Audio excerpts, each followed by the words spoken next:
औज़ुबिल्लाहिमिनश्शैतानिर्रजीम बिस्मिल्लाहिर्रहमानिर्रहीम। अस्सलाम वालेकुम नाज़रीन, मैं हूं आपकी होस्ट अनीला सदफ़।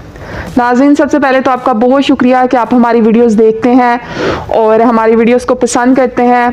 तो जो लोग हमारे चैनल पर न्यू हैं और जिन लोगों ने अभी तक हमारा चैनल सब्सक्राइब नहीं किया, तो मेरी आपसे रिक्वेस्ट है कि हमारा चैनल सब्सक्राइब कर दें और घंटी का बटन भी दबा दें ताकि हमारी वीडियोज़ आप बर वक्त देख सकें। तो नाज़रीन, आज हमारे साथ मौजूद हैं मोटिवेशनल स्पीकर महर ज़फ़र इकबाल ज़फ़र साहब। अस्सलाम वालेकुम सर, कैसे हैं आप? वालेकुम सलाम, आप कैसी हैं? ठीक है जी अल्हम्दुलिल्लाह। सर, मेरा आज आपसे सवाल ये है कि लाइफ इंश्योरेंस या तकाफुल प्लान लेते वक्त किन बातों को मद्देनज़र रखना चाहिए और कितनी मुद्दत का और कौन सा तकाफुल प्लान लेना चाहिए? अस्सलाम वालेकुम नाज़रीन, बहुत शुक्रिया। मैं भी आपका अदा करता हूँ। हमारी वीडियोस देखते हैं, बहुत ज़्यादा कॉल्स भी करते हैं, लेकिन मैंने रिक्वेस्ट की थी कि चैनल हमारा शेयर भी करें, सब्सक्राइब करें और साथ ही जो है कि हम सर्विस भी प्रोवाइड कर रहे हैं, तो भी खिदमत का मौका दें। जहाँ पर भी, जिस कोने में भी पाकिस्तान के बैठे हुए बैरून मुल्क हैं, आप पॉलिसी हमारे ग्रुप से करवा सकते हैं या तकाफुल करवा सकते हैं। तो सवाल के आपके दो हिस्से थे। पहला ये था कि तकाफुल या इंश्योरेंस प्लान लेते वक्त किन बातों का ख्याल रखना चाहिए, ये पहला हिस्सा था। किन बातों को मद्देनज़र रखना चाहिए।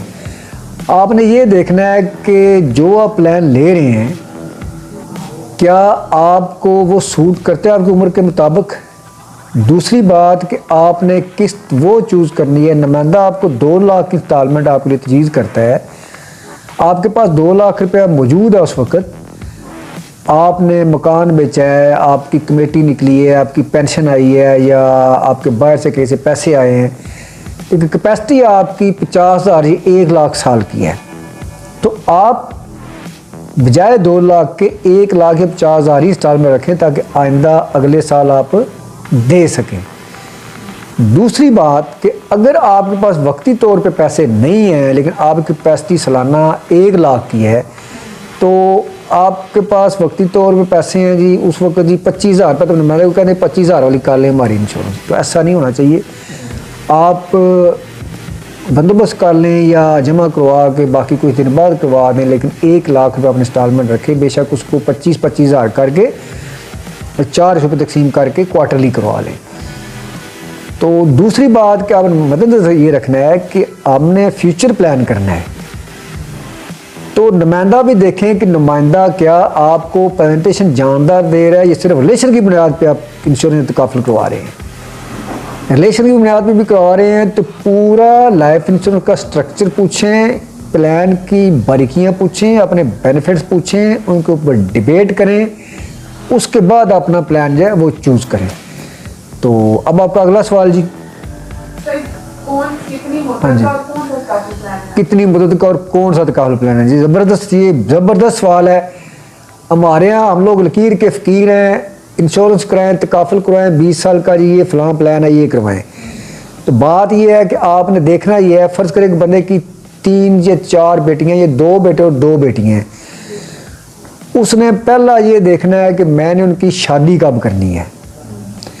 दूसरा ये देखना है कि मैं उनकी तालीम के लिए हायर एजुकेशन में कब भेजना है। बस 20 साल के बाद हमारी बेटी शादी काबिल होती है 25 साल की, या बेटा हमारा हायर एजुकेशन में जाता है, तो अब 20 साल का प्लान लें।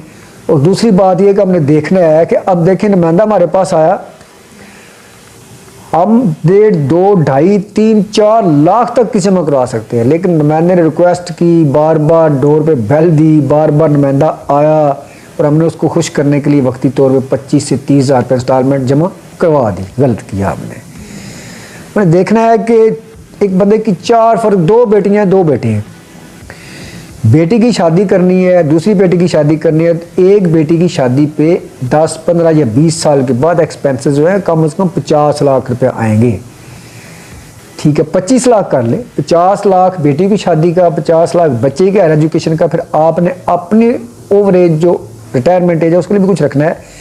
तो आपको तो आज से उस वक्त से 20 साल बाद या 15 साल बाद, 20 साल बाद, यानी 60 साल के बाद, 60 साल की उम्र के बाद, या जब आप कारोबारी तौर पे या मुलाजमत कर रहे हैं तो उसमें आप थोड़ा उस तरह आमदनी आपकी रहती या आपके असाब कमज़ोर हो जाते हैं, उस तरह काम आप नहीं कर सकते, उस वक्त आपको ज़रूरत है पैसों की,